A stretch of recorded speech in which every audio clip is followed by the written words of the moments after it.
Welcome to the Tech Egg. Don't get scrambled. Enjoy the video. You need organizer or presenter rights. Once confirmed, open the meeting and focus on devices. Click the three dots menu labeled More Options, then choose Start Recording.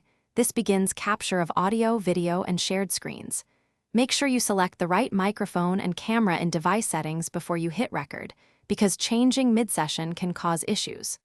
Once done, you'll see a recording indicator. This confirms Teams is capturing the meeting for cloud storage and compliance.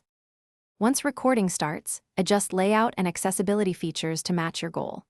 If you want speaker focus, choose Active Speaker. For participant view, choose Gallery, and for presentations, choose Content Focused. This affects what's prominent in the final file.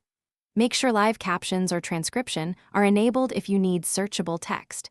These options also help with compliance. Also monitor who has recording permissions and where the file will be saved, since Teams uploads to cloud storage and shares links to permitted attendees. To finish, click More Options and choose Stop Recording. Teams will process and save to cloud, then post a link in the meeting chat. Once processed, set viewer permissions so intended participants can access or download the file. If something goes wrong, first verify you had organizer or presenter rights and that recording is allowed by policy. Then check cloud storage quota and your network connection. If permissions and storage look fine, restart Teams and retry. These steps resolve most recording failures. Thanks for watching. Consider subscribing if I helped unscramble your problems.